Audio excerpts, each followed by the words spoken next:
Respected CM, আমি একটু আবেদন করতে চাই।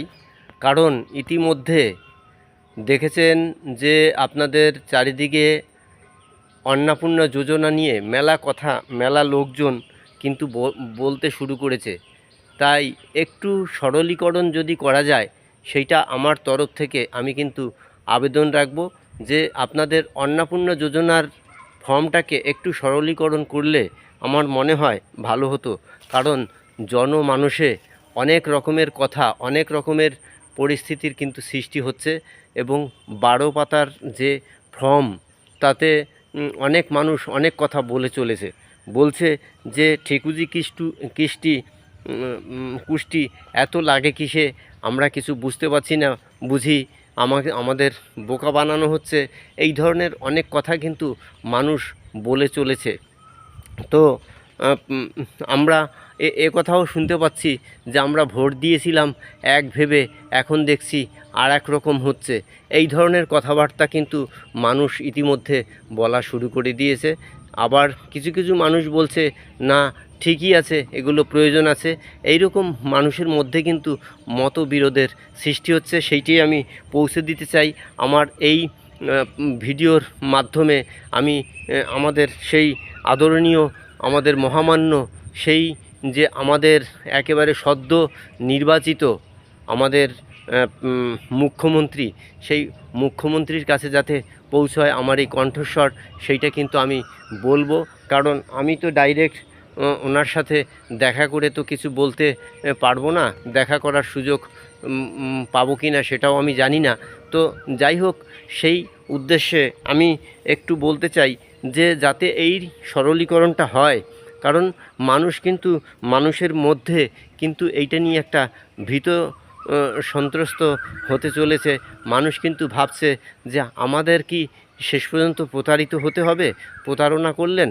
তো দেখুন, এর একটা মাপকাঠি, অনেক কিছু এই ফর্মে অনেক কিছু চাওয়া হয়েছে, কিন্তু এই জিনিসগুলো যদি একটু সরলীকরণ করে, যদি আমার মতে, আমার ব্যক্তিগত অভিমত এটা যদি শুধু মাপকাঠি হতো যে এসআইআরে যাদের নাম নেই তারা শুধু বাদ যাবে আর অন্যরা সবাই থাকবে, এইরকম একটা পরিস্থিতি যদি হতো এবং শুধু এসআইআরের কাগজটাই যদি চাওয়া হতো, তাহলে আমার মনে হয়, এটা ব্যক্তিগত অভিমত, কেউ কিছু মনে নেবেন না, তো তাহলে বোধহয় আমার মতে ভালো হতো।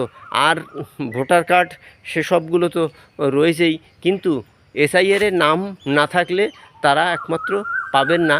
এই ধরনের যদি কোনো কিছু বলা হতো, সেইটা মনে হয় অনেক ভালো হতো। যাই হোক, অনেক বুদ্ধিজীবী, অনেক মানুষ রয়েছে, তাদের অভিমত নিয়ে আপনারা চলবেন, কাজ করবেন। কিন্তু আমার ব্যক্তিগত অভিমতটা একটু আমি বললাম, এবং জনমানুষের মধ্যে আমি যেটুকু মেলামেশা করি এবং যেটা জানতে পারি, সেটাই একটু আমার এই ভিডিওর মাধ্যমে তুলে ধরলাম।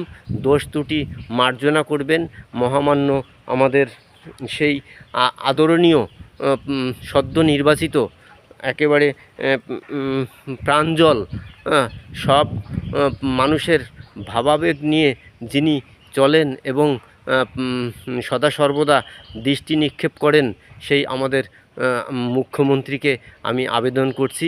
তো যাই হোক, এটা প্রত্যেকের কথা, আমার একার কথা নয়। আমি কিন্তু ব্যক্তিগতভাবে এটা বললাম। তো সকলে আশা করি এই জিনিসটা একটু মত ব্যক্ত করবেন যে কি করলে ভালো হয়। ইতিমধ্যে আমরা কিন্তু দেখতে পেয়েছি যে অন্নপূর্ণা যোজনা নিয়ে বিভিন্ন অভিমতের সৃষ্টি হচ্ছে। মানুষ কিন্তু বিভিন্ন রকমের কথা বলছে। সেই হুইসপারিংগুলো আমি একটুখানি পারলেও তুলে ধরলাম। জানি কি না আমাদের মাননীয় মুখ্যমন্ত্রীর কাছে এটা পৌঁছাবে কি না, তবে আপনারা বেশি বেশি করে একটু শেয়ার করে, একটু কমেন্ট করে, যাতে আমাদের সেই মুখ্যমন্ত্রী মহোদয়ের কাছে পৌঁছায়, ওনার ডিপার্টমেন্টে পৌঁছায়, এবং ওনারা যাতে সাধারণ মানুষের কথা বুঝতে পারেন, জানতে পারেন, সেই ব্যবস্থা করলে বাধিত হব। ধন্যবাদ, প্রত্যেকে ভালো থাকবেন।